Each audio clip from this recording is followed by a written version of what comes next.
Well, I'm here day one in one of the most unique tile cleaning restoration projects I've done yet. And I call this one the Trifecta because you got three things going on. One, you got swollen baseboards, or potential for swollen baseboards. So I'm installing a clear silicone under these gaps. Two, you got a topical, floor wax, VCT type product on there that you can't really see it in this lighting, but you can see all this junk trapped under it. And then two, there's three layers of there's three layers of Colorseal on that grout. And when I come back on Saturday, I'll show you. The top color comes off real easily with just a normal VCT stripper, and it's leaving behind splotchy kind of two other colors that actually work quite well with these random colored faux slate tiles. So I want to take one layer off but leave the other two. So it's going to be all about timing and pressure and heat and whatnot. Anyhow, this is today's project, and we'll finish up on Saturday. There you can see the Colorseal failing right there.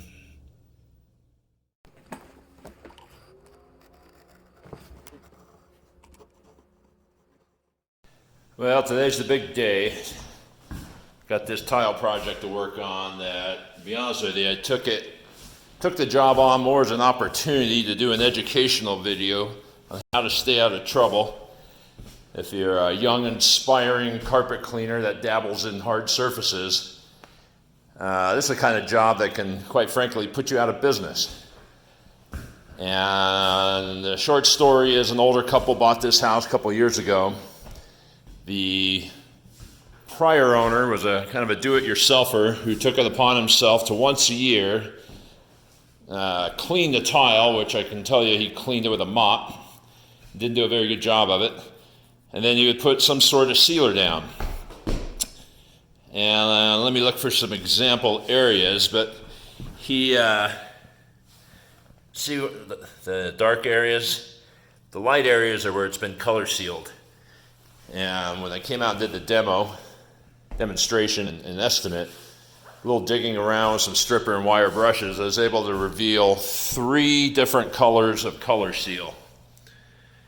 And on top of the Colorseal, you also have a topical coating, like a VCT wax that's been applied once from the looks of it. And if you get just right in the lighting, right here in the hall, you can see it. See where it's shiny right in there? Right there. See that? Boy, it's hard to tell, but there's a good spot right there. There. See right in here where it's shiny? That's not supposed to be that way. And then watch the grout right there. You always want to do this when you got a light overhead. But when you come in and give estimates on tile and grout, walk the whole project and look for shiny grout. Grout is not supposed to be shiny. Say that to yourself about a dozen times. That's the first thing you want to look for. Because I'll get to that. Shiny grout means there's a coating on it, and it can be a clear floor finish, VCT wax type of coating. We've seen that a million times. Seen lacquers put down, they send the handyman to the hardware store, say go get some sealer, and God only knows what they're going to bring back. But oil base, solvents, just all kinds of crazy stuff you'll see over the years. See right there? So anyhow, there's clear coating. There's a good spot. And this stuff is so cheap that you can, I don't know if you can see that, you can scrape it off with your fingernail. So that's good, one coating. It's not umpteen years of mopnglow. So three layers of Colorseal, a layer of a topical, and the cherry on the cake, or icing on the cake, however you want to say it, you got MDF baseboards. See this line right here? That's where water got under here from overzealous moppers, and they could have been the homeowner, their maid, or whatever. got water under there. So a couple days ago, I showed up with a tube of silicone caulking and went underneath every one of these to prevent more swelling and paint peeling and all of that.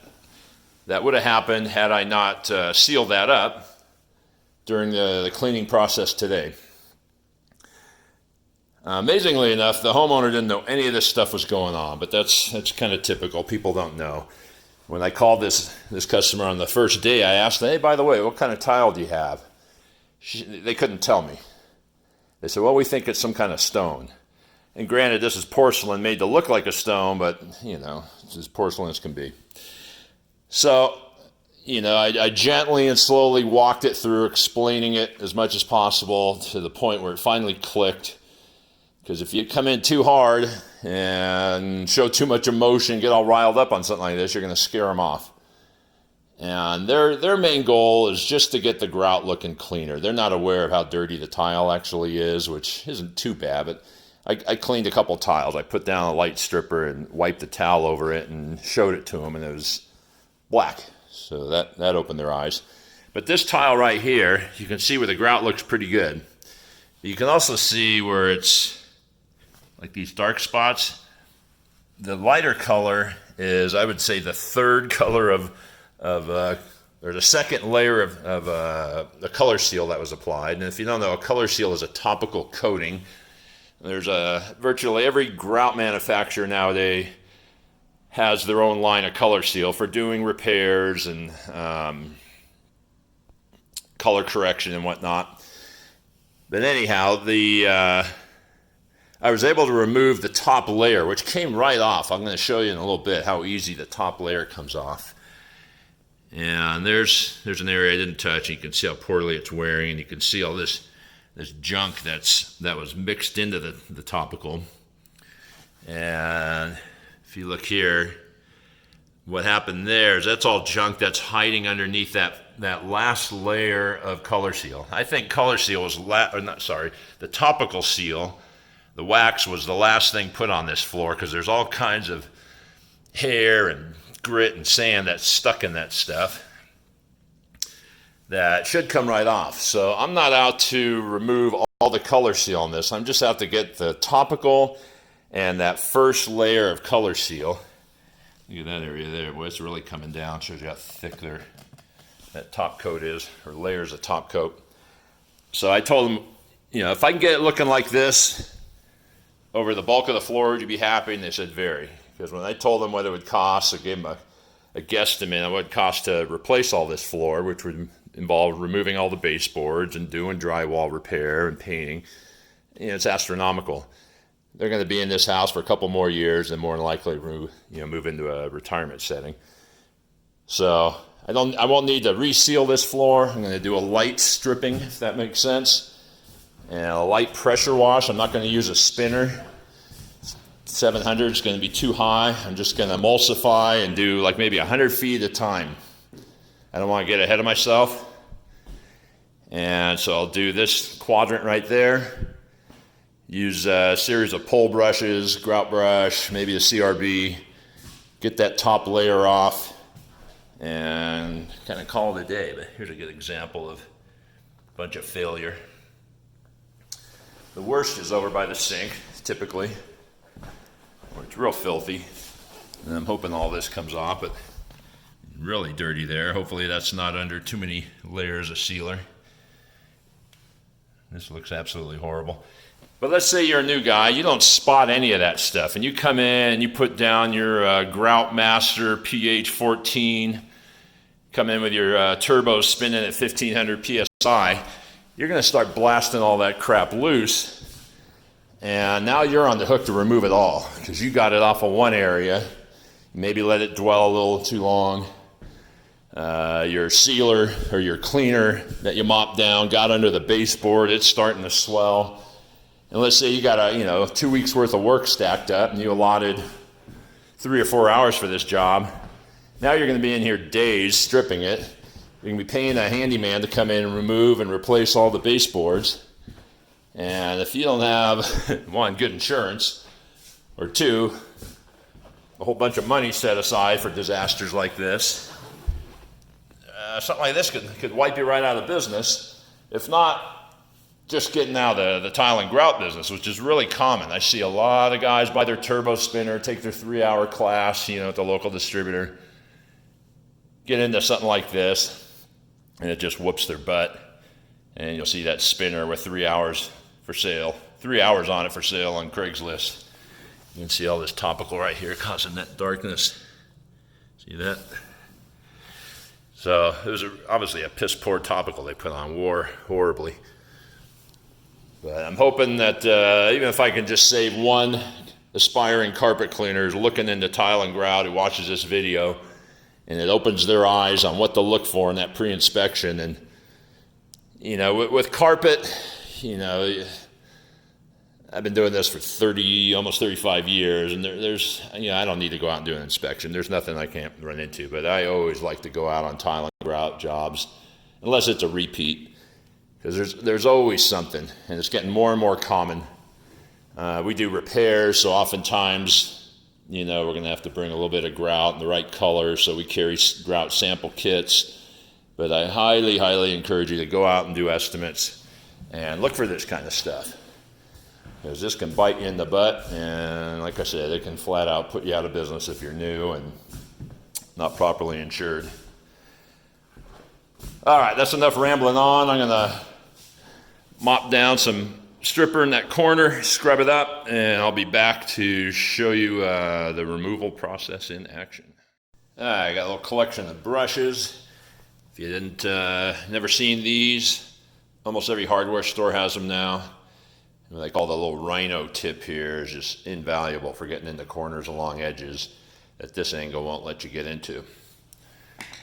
The Mini Shark standard interlink brush, 4-to-1 Zep stripper, and Sager Tsunami, which is so high alkaline it has its own stripping ability. Let's deal with this one tile here and see what happens.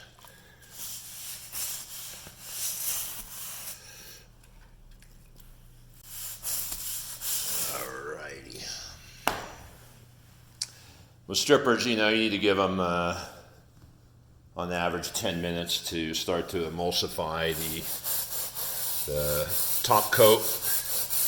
But I know based on my testing last week that this superficial coating comes off pretty easy. Almost looks like you're removing house paint. You can see how it's starting to get white already. And remember, I said earlier, I'm just trying to remove the first coat because the 2 prior coats of the Colorseal left a mottled look that actually looks really good with this mottled tile. And I hope I don't have to do the whole damn thing with this thing. I got the CRB with the stiff brushes on there.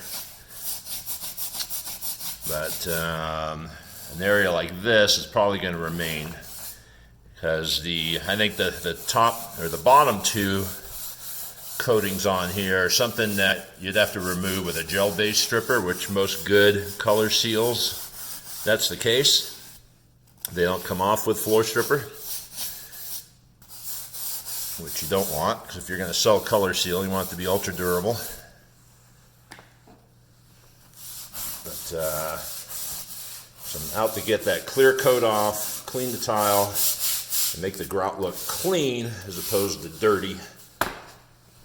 And to be honest with you, at their age, from 5 feet up, they can't really see that it's everything that's going on. Again, as I mentioned earlier, they really had no clue. So it's kind of the only reason I'm taking this project on. If they wanted it perfect, I would have left 5 minutes into the estimate. But that's what I'm going to do right there. That looks pretty darn good. This they're going to have to live with. But in comparison, it's a good amount of dirt I'm getting off of there. And the mottledness that's going to change. This area will be lighter right in here when it dries. It's darker and absorbent. But let me get started. Oh, check this area out. This is all over the house. See all that flecking? That's trapped under that first coating. Let me, let's see.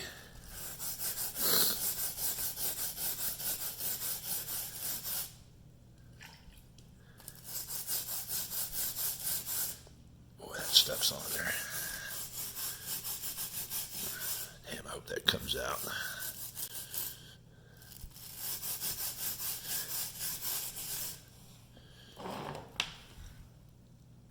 Well, let's give it some time, and I'll remember this area. It's right in line with the corner of the cabinet, so I'll show you that later. All right, well, like they say, always do a test area. So, well, for one thing, here's that corner, and all that hair-looking stuff came out. But I'd be far better off scrubbing with a black pad and a heavy 175 than a CRB. As you can see, all this topical coming off, and the CRB isn't quite getting it all in one pass. You know, just not enough weight. So I'm gonna have to do every area twice. Well, you can really see it coming off there. And this is a lighter use area where they haven't worn it off with cleaning and wear and tear. God damn, this is gonna be a project, as they all are. So I think I'm gonna mix my stripper stronger, let it dwell a little longer, scrub it more, fore and aft. And I was rinsing with the Westpac wand, which is the one I had on board today. I got all of them, and it's probably the one that sucks the least. I was rinsing at 700. I'm probably going to crank it up 900 to 1,000, try and basically pressure wash some of this crap off. But, oh God, it's going to be horrible. I can see it as it's drying. You can see all that crap. There's definitely more than one coat on there. All right, let's try this area again. Well, we're going for it. It's just looking too good by stripping the whole thing. And unfortunately, I can't use the black pad in here with today's situation. Just like I said earlier, fling it all over the place. So, mixing it up extra strong, 3-to-1. And going a little slower with the CRB, and I'm going to go both directions, because the CRB, when the whatever you want to call it, the apex or the top of the brush gets in that grout line, it does an exceptional job. But when I'm moving this way, obviously it's not sitting in the vertical grout line, so I'll go both directions. I'll hit it with a deck brush. I'm going about 1200 psi on the turbo, and just hoping and praying I don't have to do it all twice. As I told them it'd take probably about 6 hours, and maybe going over that, over budget.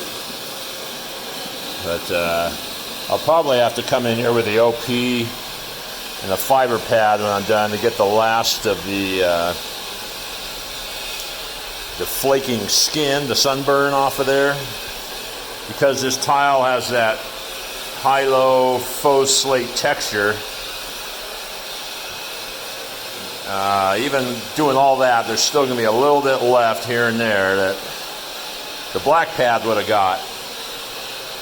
But this lightweight little scrubber, 38 pounds versus 175 that weighs closer to 100 pounds. It's just not quite abrasive enough. Ooh, man, almost went in there, didn't it? Unfortunately, my wife's friend called and had an emergency carpet cleaning needing today because her furniture's getting delivered. So I get to suffer through this all day and then go clean one room of carpet. Woohoo!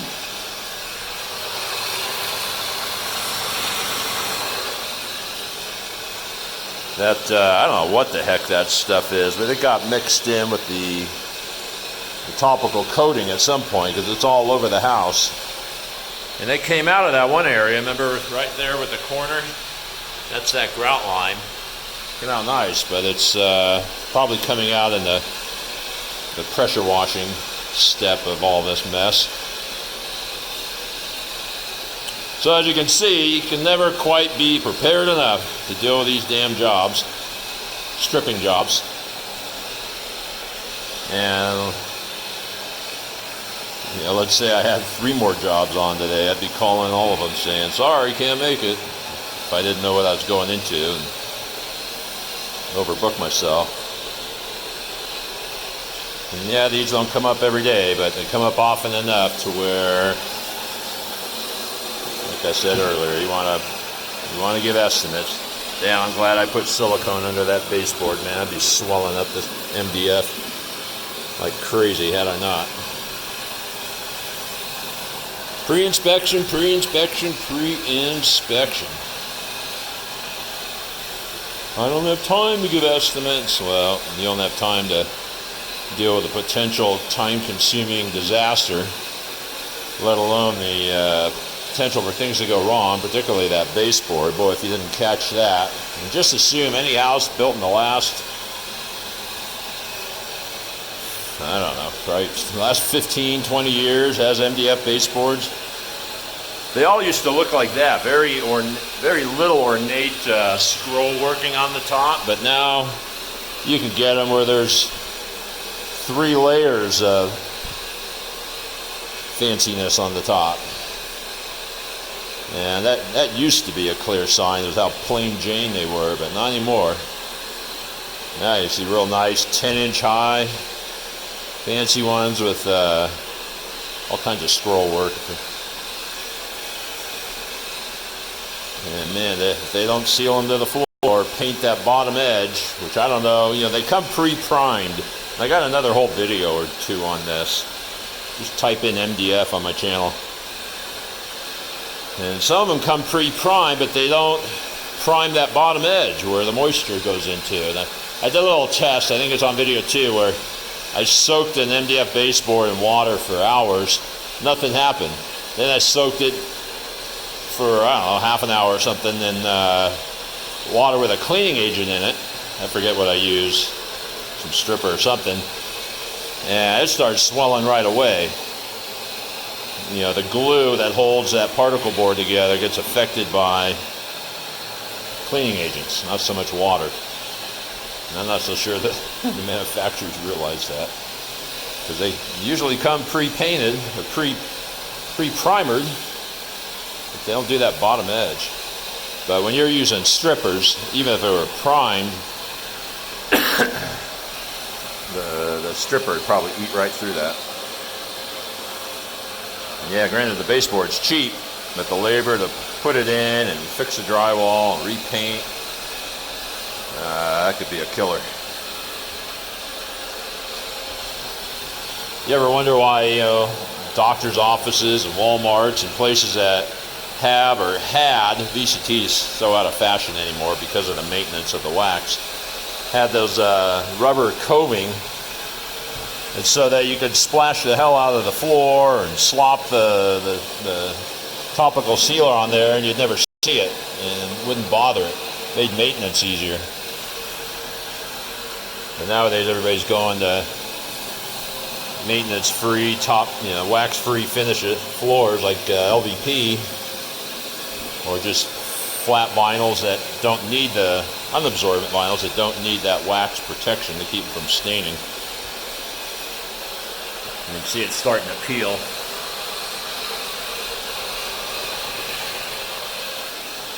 Jeez Louise. Absorbent flooring. Well, who am I griping? That's what keeps me in business. Absorbent flooring, carpeting, and stone. But,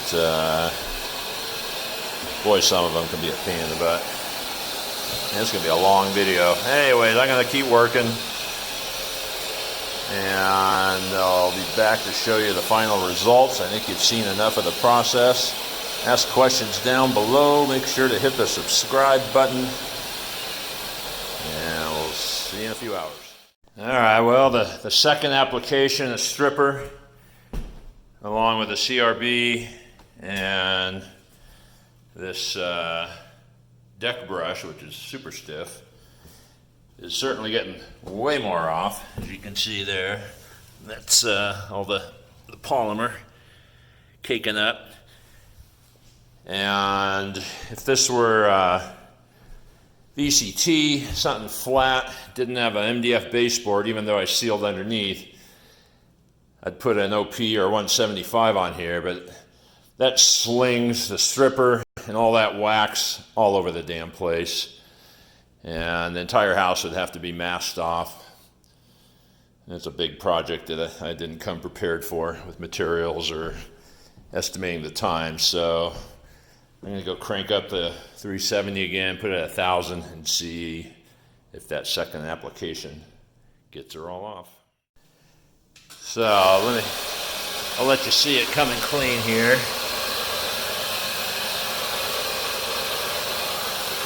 Beautiful. A little stripper, a little cleaner. I should say a lot of stripper and a lot of cleaner. But doing the whole roundabout here. Let's take a look at these 200 feet that are done and almost dry. Beautiful. Just a little bit of a splotchiness on the remaining Colorseal, but man, that looks good. Somebody did a pretty darn good job color sealing this at one point, but the last coat, which I'm starting to think went on over a topical, which is why it came off so well, created that horrible look with all that hair and grit or whatever the heck that was in there. But this is the big sweep right here, and then I got the L-shaped hall and the bathroom to do. But hell, I'm down to 2-to-1 stripper with the Tsunami spike. I'm almost out of Tsunami, so I'll run into the next best thing, throw some Ultra Pack in there, which doesn't have any butyl, but the stripper's all butyl, and it's busting it off. So I'm mopping it down, triple scrubbing with the CRB, and then taking the deck brush and hitting all the edges and kind of leaning on the thicker spots. And it's working good.